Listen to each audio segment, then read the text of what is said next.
In less than 90 days, it's either going to be him or me sitting in the Oval Office. The stakes couldn't be higher. The choice couldn't be clearer. We have an opportunity in this election to finally turn the page on a decade of Donald Trump. So let's get out there and vote for a candidate of change. Let's get Donald J. Trump back in the White House. So with your vote on Tuesday, we're going to fire Kamala and we are going to save America. And make no mistake, we will win. Kamala, you're fired. Get out. Get out. You're fired. Welcome to the day. It's just a matter of hours now until the first polling stations open in the US presidential election. And after months of campaigning, the polls indicate a race that is still too close to call between the Vice President, Kamala Harris, and former President Donald Trump. The candidates have spent the final day before Election Day trying to rally supporters in what are expected to be the decisive swing states. It's thought the election will come down to which side does a better job of getting their supporters to actually turn out and vote. Surveys show US voters' top concerns are the economy and immigration, issues which Donald Trump has campaigned on and tried to profit from. But in the final days of this campaign, his remarks about women and other groups have been seized on by his opponent, Kamala Harris, who has sought to remind voters why she says Mr. Trump is unfit for office. I'm going to do it whether the women like it or not. I'm going to protect them. I'm going to protect them from migrants coming in. I'm going to protect them from foreign countries that want to hit us with missiles and lots of other things.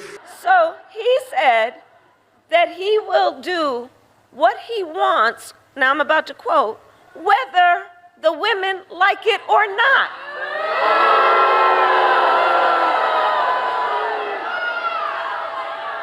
This is the same person who said that women should be punished for their choices. Well, Peter Mathews is a professor of political science at Cypress College in Long Beach, California. 2 years ago, he was a Democratic candidate for Congress. Welcome back to DW, Professor. So the polls say the race has been tied for weeks. Why do you think neither candidate has been able to gain even a slight advantage? Well, this is a divided country, as you know, and people are on two sides here about what type of country they want. Trumpian version or Kamala Harris, Vice President Harris's version. And it's very strong feelings on both sides. But I must say that if you look at the certain groups within that polling, you'll find that Ms. Kamala Harris has actually gained a lot of support with women, especially above the age of 65. But women voters who are college educated are flocking to her in larger numbers. And then Trump has gathered support among young men, mainly African-American and Latino young men. So one group is a higher turnout group than the other. So there may be some shifting going on that we can't see in the polls right now, depending on who will turn out on the election day. And the swing states are the key, as you know. We can talk about that in a few minutes. Right. Let's just stay with the points that you raised there. What is the appeal? Why is Trump appealing to men? Why is Harris appealing to women? Well, Harris is appealing to women because, first of all, the issue of choice on abortion, for example, that's the biggest issue for women, but also the issue of being able to control their own futures and having economic support for that. Vice President Harris actually put forward programs, especially on the choice issue, that will guarantee to reverse the Roe v. Wade decision, allow American women to have a choice on abortion and control their reproductive freedom across the country. And then that's why, but with the men, with Trump with the men, he's putting forth an image of machismo, some kind of that men have to stand up for their rights, that they've been trampled upon, etc. And he's trying to going on these radio shows that are mostly young men, 19 to 30, and those men are feel maybe aggrieved in some ways or left out. And he's trying to reach them and get them to support him and saying he'll make them great again. And I think that's appealing to some of them. And the numbers are interesting. She has an advantage of 16 points with the women, which is a larger group, and he has an advantage of about 18 points with the men, which is a smaller group. So we'll see how that balances out. So 34% gender gap, biggest in our modern history. In such a closely fought and contentious contest, do you see it being decided at the ballot box or perhaps in the Supreme Court, like the 2000 hanging Chads election that George W. Bush won? Yes, we certainly remember that, and that was quite a mess. But I do believe that the ballot will make a big difference because of the swing states. Certain voters will come out. For example, the Puerto Rican American voters who were offended by the comments coming out at Trump's rally about Puerto Rico being an island of garbage. It's been fired up there. There are about 400,000 Puerto Rican voters in Pennsylvania, the top swing state. Those people might just show up in larger numbers than what was expected. Yeah, lots of Puerto Ricans, though, coming out in favour of Trump, though, aren't there? Lots of Puerto Ricans, when Trump talks about immigration and migrants, they say, he's not talking about me.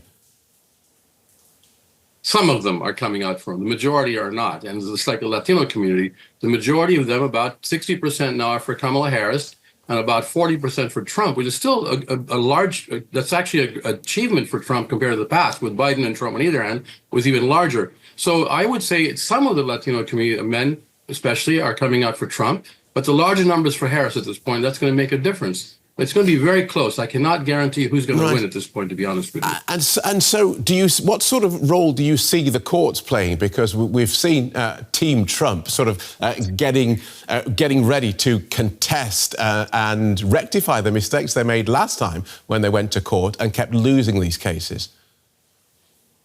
They lost all the cases, 62 of them last time, but now they're preparing, and I don't know if they're going to be successful this time again. I don't think so, but they could hold up the whole works by challenging these the results in court, and they're hoping to have courts that'll be favorable toward them, ruling in their favor. But I'm not really thinking that the courts will do that this time. They're probably going to let it happen with the way the certification goes, and we'll have to wait and see if they get more involved or not. But he's going to challenge it. He's trying to destabilize the results, to say that if he doesn't win, there was cheating. He's actually come out and said that. He said he'll accept the results if he wins. So that's not a good way to look at democracy. Okay. Let's then talk about the night. When we're watching the election returns come in on Tuesday night, where will you be looking to for the first clues to the results? I'll be looking to the East Coast, of course. Those are 3 hours ahead, and those polls will close earlier. I'll be looking for North Carolina, particularly. It looks like Vice President Harris has actually caught up to Trump there, but Trump may be ahead in some polls by 1 or 2%, more like 1%. North Carolina, we'll be looking to Georgia. That's the East Coast state, which is huge. If she wins Georgia and North Carolina and Pennsylvania, she's on the road to winning, actually. Of course, the blue wall states include Michigan. That's also on the in the Midwest. And I'll be looking at those states first, the swing states, to see how the numbers are adding up and who's voting. So that'll be very interesting and challenging for us to come up with a result early. It won't be till Wednesday before we'll understand who actually has won the election. Donald Trump's rhetoric in the closing days has included some references to violence against opponents such as Liz Cheney and against the media. How concerned are you about the possibility of unrest if this election is as close as the polls suggest? I am concerned about it, as many other people are analyzing it are concerned, because this is uncalled for. It's not allowed, should not be allowed in democracy for candidates to talk this way. When he talks about Liz Cheney and refers to guns and rifles, and he also talks about the media and him getting shot at through the media, or the media will be there in front of him. It's a terrible kind of ethos he's bringing up, and democracy requires that the losing side accept the results so the rule of law can be implemented. In this case, he's destabilizing it with those kinds of comments. I'm very concerned that some of these lone wolves, if not a group of people that support him, might take things in their own hands if they lose, and it'll be very dangerous for America. And people should be prepared, and so should the government, to handle this kind of thing. Let's not forget the other elections for Congress, which the next president will have to work with to get legislation passed. How is that fight for control shaping up? It's looking quite competitive, actually. And there's a chance that the Democrats could take back the House, because they only have to win a few seats, like 3 or 4 seats, to actually become the majority party in the House. And the Senate, they're going to hold on to those seats. Again, it has to do with the swing states, and also the fact that right now the generic polls are saying most American people want the Democrats to be the majority party. But it'll be very interesting to see if Harris actually gets his or her own party to back her by winning. It's going to be a very close contest in the various races. But Trump is not helping those down ballot races to do well, because he's coming up with some very unusual comments that really turn off a lot of people. OK, thanks for talking us through that, Peter. Professor Peter Mathews from Cyprus College. Many thanks. My pleasure. Thank you. Let's get more on the build-up to the big day with DW's special correspondent, Ibrahim, who joins us from Washington, D.C. Welcome, Aya. What's the atmosphere like there in the U.S. Capitol? Well, we've been out today, Phil, around D.C. and specifically in the area around the White House, and you can certainly tell that tomorrow is the big day. Security measures are underway. The plaza around the White House, where people could normally just walk in, has now been barricaded. Visitors are still allowed to go inside, but certainly security measures are now reaching a height point, if you will. We've also been speaking to voters around Washington, D.C., many of them visiting the U.S. Capitol. And this is what they had to say about their fears and expectations a day ahead of the election. I think my hope for tomorrow is that, one, people have the opportunity to vote for whoever they want peacefully, and that regardless, there is no violence that comes out of tomorrow's election, that we accept the results of tomorrow's election, and that we can come away from it a little bit more as like a peaceful nation, hopefully. And that people can still feel heard no matter what. People need to get along. You know, we need to be able to come together as a nation and enjoy the presence of other people around you and not have to fear. There definitely always are fears living around D.C., like something like the Capitol riots might happen again and it might get violent around here. But overall, I think people will be okay. My message to my fellow Americans to both sides of the aisle is vote responsibly, vote for the future of the country. Do not vote in favor of your personal emotions and revenge. Vote for the country, vote for the future of the United States. Aya, you're at Howard University, where Kamala Harris will be tomorrow on election night. Talk us through its significance to the Democratic contender. Well, this is her alma mater. This is where she went to university, and it is a historically black university here in the United States.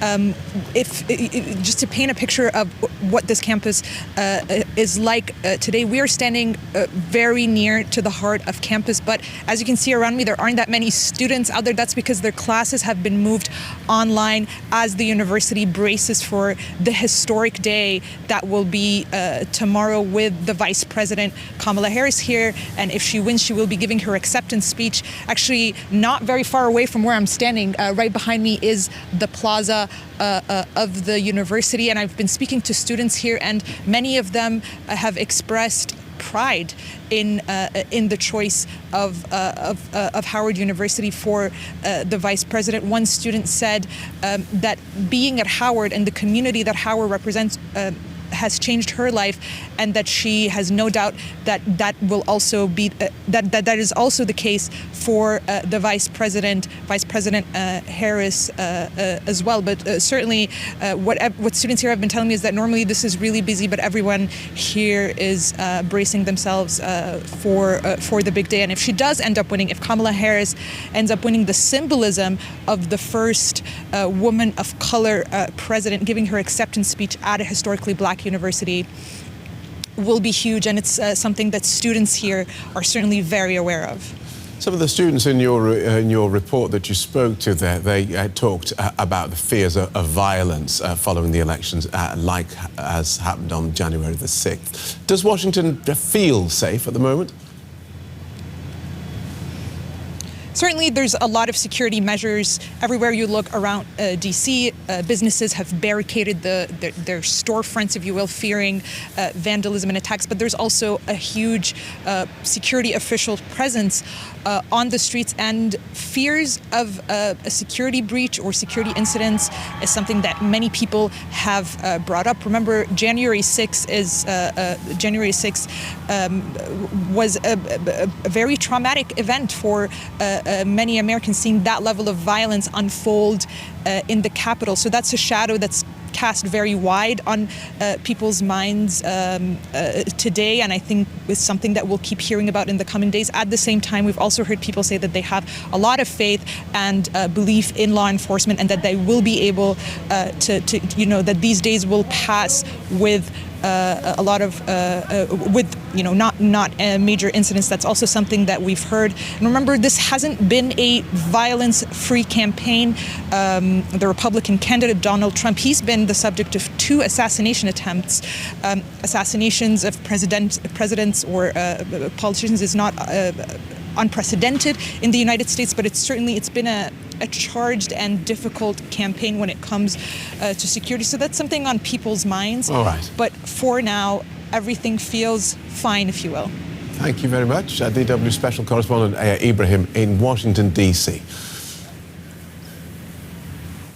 And so to the polls and predictions with Ray LaRaja. He's a professor of political science and a co-director of University of Massachusetts Amherst Poll, which conducts public opinion research to inform policymaking. Welcome back to DW, Professor. How close are the candidates polling one day out? One day out, and it's still an open question who's going to win this. The polls nationally show her slightly ahead, but in the states, they've been fluctuating, and they're well within what we call this margin of error. It could be either way. It's really hard to get that exact point on a poll. So we tell voters it can be 2 points this way, it could be 2 points that way, which basically tells us that this race is a neck and neck. OK. Talk us through some of the lessons pollsters have learned since so many of you missed Donald Trump's victory in 2016. Well, let me just say, polling's a tough thing. We actually did get the national polls correct. The problem was the state polls. We didn't have enough people in the polls, and we also didn't realize Trump is such a unique candidate that he attracted a different type of voter, voters who didn't trust pollsters. I'm from a university, and they're like, well, we don't trust people at universities. And many of them wouldn't respond to the polls. And second, they were shy at that point. They wouldn't tell us that they were going to support Trump. And more people turned out who were from these groups that don't usually turn out. So that changed a lot with our polling, and we've tried to make some adjustments since then. But yeah, I would keep my eye on some of these polls in the Midwest, especially. This notion of shy polling respondents, people who actually don't want to tell you which way they're going, is that a new phenomenon? It is with people who might be shamed by neighbors who think you shouldn't be voting for this person. Right. That's less true today. It's not true. I mean, people do not feel as shy about they're voting for Trump as they did back in 2016 or 2020. So we think we're getting honest answers. We just don't know who's going to turn up. That's the hard part. And that is a real art. OK, you've talked about the margin of error, 1 to 2%. When we talk about battleground states like North Carolina, Pennsylvania, Michigan, and Wisconsin, them being tight, talk to us about how tight that is in terms of numbers of votes. Well, I don't, some of your viewers already remember from 2020 and the previous election, it could be just as tight. You know, a couple of thousand voters either way can give this election, in a few states, can give this election to one candidate or the other. And I should also point out, it doesn't mean that the Electoral College is going to be split. We could see some set of voters in each of these states who turn out in higher numbers than we expected, and that would break in every state. And he or she, Trump or Harris, could win each of those battleground states. We just don't know. It's so hard. Women voters are expected to give Harris a bump in this election. What's your polling of women told you? Women are definitely breaking for Harris in significant numbers. The women's vote is extremely important, many of them highly motivated by the abortion issue. And many of them who might have been leaning towards Trump don't think they want to vote for him. And this is where we might have some shy voters. They might be from Republican families, and maybe they might turn out that way. But they are definitely breaking towards Harris at this point. Men voters break slightly for Trump. So there is a gender gap in this election. It is pretty significant. Talk to us about momentum. Kamala Harris has just said that her campaign has it on their side. Polls are said to have shifted towards Donald Trump over the past few weeks. Is momentum a real thing? Well, what we mean by momentum is that some of these undecided voters, and there are very few of them, are starting to break. They're starting to make decisions, and we're starting to see that reflected in the polls. And you feel as though there is I wouldn't call it a wave, certainly, but you feel that your side is starting to gain some of these late-breaking voters. And right now, it looks as though in some of these states that might be true of Harris.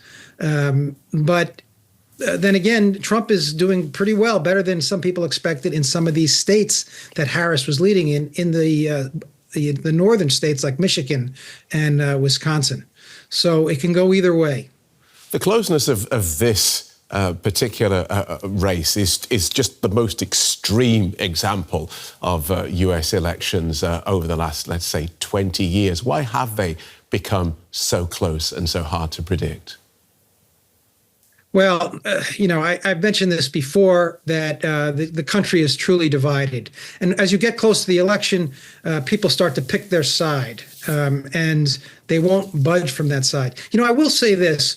The Republicans probably would be doing better because Biden is very unpopular. And, people say, how could they vote for Trump? Well, a lot of people aren't voting for Trump, which is why the race is so close. Many pollsters would have said if it was anybody but Trump, the Republican Party would be sweeping this election.